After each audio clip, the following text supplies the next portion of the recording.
Guys, good evening.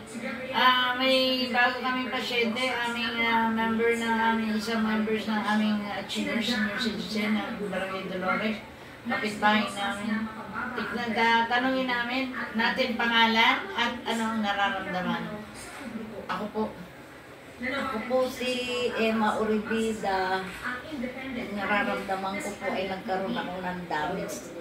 Ayon sa doktor ay may kaunting na-dislocate daw ng kaunti yung aking buto sa gulugod. Kaya ganun pala katindi ang sakit. Ba't ano ba nangyari sa'yo? Ikaw ba'y nadulas? Na ano? Inangkas ako ni Mati sa motor niya kasi gusto niya katipid kami sa pamasahe. Saan kayo pupunta? Sa PhilHealth. Malayo din yun, nasa Ortigas. Nasa Sampalukan pa lang kami, nararamdaman ko na. Sabi ko, Mati, parang masyado kayatang mabilis. Sumasakit na yung balakang ko. Kailan yun? Mga 2 buwan na. Kadalawang buwan na. Nakadalawang buwan na? Oo, tapos pag uwi namin, ay parang tumitindi ang sakit. Sinabayaan ko lang, sabi ko, nawawala din to. Parang na ano lang. Yung matagtag lang ng maigi. Maka 1 linggo, hindi na ako makatayo sa higaan. Talagang grabing sakit na emergency ako. Sabi ng doktor, ano daw, yung may infection daw ako sa dugo. Siyempre, nilalaboratory, diba? Oo, nilalabdos. Wala namang problema sa urine, wala naman daw akong UTI. Sa dugo daw may infection. Itong araw na antibiotics. Pagkaubos, ay ayos, gumanda. Hindi ko na nararamdaman. Ay, hindi nagtagal, bumalik ulit. Masakit na naman. Binigyan ka ng pain reliever? Oo, at saka antibiotics. Oo. Tapos pangalawang pa-check up ko sa sa kay Chanko, kay Dr. Chanko. Ang sabi, arthritis daw. Siya nga ang may sabi, huwag ka magpapahilot, nanay, kasi baka may maga-maga sa mga ugat, kaya sobrang sakit. Hilot. Iba yung hilot sa therapy.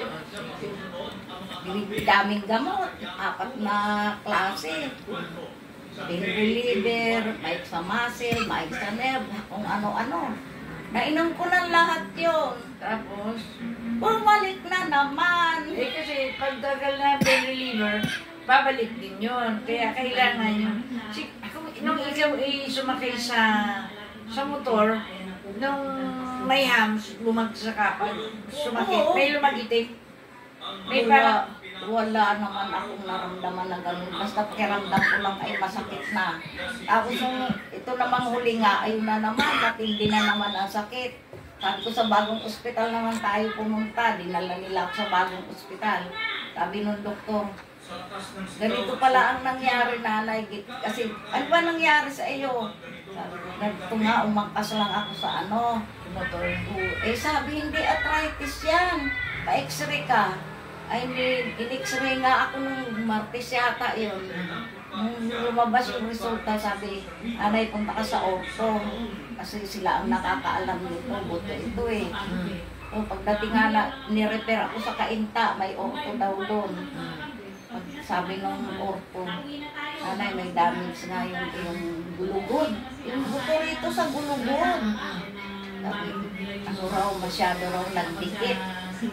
Kaya pag konting galaw, pag napasama yung galaw ko ay talagang masakit. Tapos sabi niya, bumili raw ako ng brace. brace, oo. Para sa balakang. Tapos niresitahan ako ng gamot, pain reliever na naman. 5 peraso lang. Tapos pinababalik ako, inaano kong i-epekto yung gamot na yun. Parang yun na rin ang magiging gamot ko hanggang sa...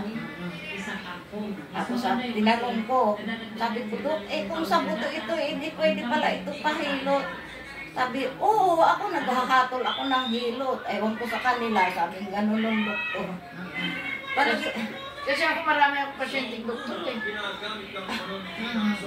Ay, di sabi ko, pwede pala. Ayun, sa Biyernes, babalik ulit kami doon para malaman niya kung mayroon bang naging improvement yung binigay. Hindi pa nga ako nakakainom na doon nga si Mati, bumibili pa ng gamot. Kasi walang pangalan yung reseta. Sa dami ng pasyente, ayaw tanggapin sa Mercury. Eh kung walang pangalan, paano yun? Nilagyan ni Mati ng pangalan. Ano ang pangalan? Ba't? Pagalang ko. Basta reseta lang, saka pirma niya.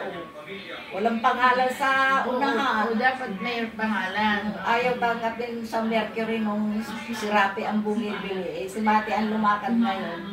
Hindi pa bumabalik. Kailan ka nagpa-check up sa sa Lunes, nung Lunes. ano kahapon lang? Oo, ay oo nga pala, kahapon lang pala. Kahapon.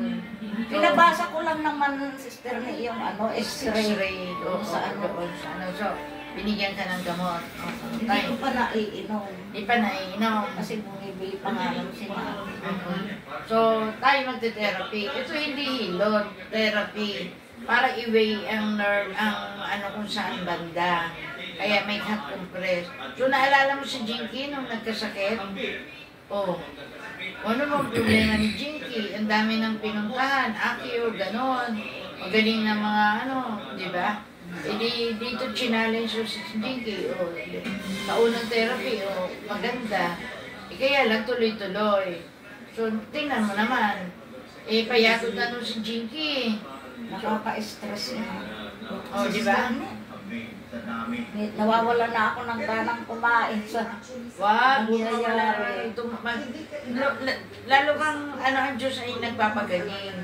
Yun ang di ba? Panay na nga lang ang dasal ko. Naalala mo si Jinky, pinahiram namin ng radyo nung araw. Para doon nakafocus sa salita ng Diyos. Kasi ang salita ng Diyos nagpapagaling, nagbibigay pag-asa. Kasi kung sa tao ka man na sabi, ay, naku, wala ng pag-asa. Ay, sabi ng demonyo sa'yo, ay, wala ng pag-asa yan. Yun ang sabi ng demonyo, di ba? Pero pag sa Diyos, laging may pag-asa. Sabi ng God, ako ang dakilang manggagamot. Ang sino man sumampalataya sa akin, ay tiyak may pag-asa. Sabi nga, believe and you shall receive whatever you ask for in prayer. Sabi, maniwala, magtiwala, at kung ano man ang kahilingan mo sa pamagitan ng panalangin, ng pananampalataya, tiyak yun. Ibibigay ng God, no? Tayo manalangin, ha? Tayo manalangin bago mag-therapy sa ngalan naman, ng Anak, Espiritu Santo. Amen. Banal na Diyos, magbanang Ama, Yahweh Shaddai, kami nagpupuli at papasalamat ng Diyos sa iyong kalakilaan. Bless mo, Panginoon, Sister Emma, bigay mo po sa kanyang kahilingan. Alam namin sa iyo walang imposible. Ikaw ang Diyos na dakilang manggagamot. Ano ang po ang kanyang pakahinaan, pagkukulang. Yahweh, patawarin mo po siya. At alam ko, Panginoon, na ngayon pa lang, dahil sa iyong habag at awa, ikaw ang Diyos na mapagpatawad. Ayon sa aming narinig na Ebanghelyo kagabi, sabi mo, ikaw ang Diyos nagpatawad. Kaya lang ang sabi mo, go and sin no more. Kaya Lord God, dalangin ko po sa oras na ito, nangkin ko po sa po ng kanyang mahal sa buhay, siya yun ang pinatawad.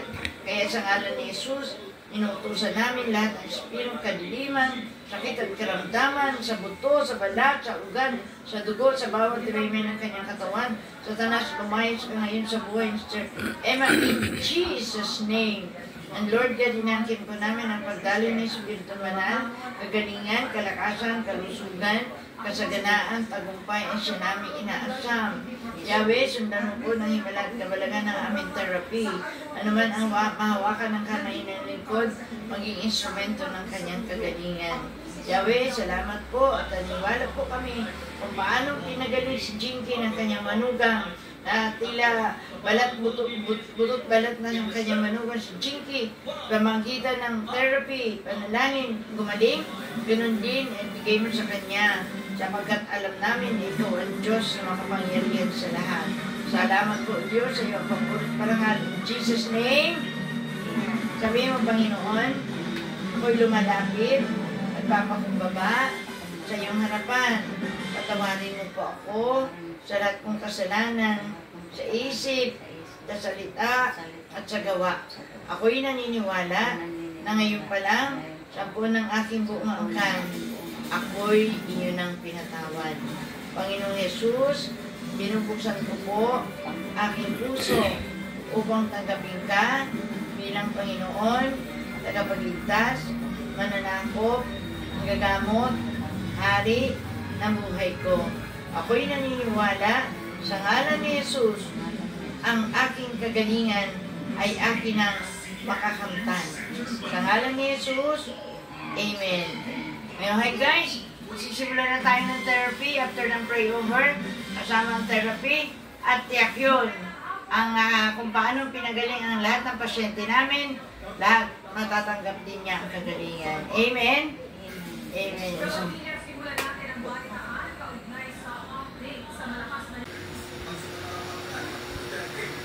O ano, kumusta Sister Emma after therapy? Ano na?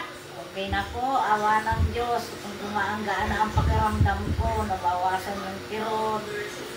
Sana po, huwag na umulit. At ang upo mo, ano na, maganda na. Ganda na. Hindi tulad kanina, nakailagtod. Parang makahiga na ng gano'n. O ngayon, diretso na. O sige, tayo nga. Sige, tayo sa ngalan ni Jesus. Yun, nakakatayo na. O lakad, nandiretso. Lakad, o. Yan. Huwag matakot. Nagbago yan. Uwi na ako. Bahala na rin si Jinky. Nasusunod, bibili ka ng B1, B6. Meron ako nun, sister na. Hindi yun. Tulad ng B1, B12 yun. Crystal. Kasama yun sa mga hilo, sa mga nerve. Yung gano'n. O sige. Thank you guys. Salamat po. Salamat.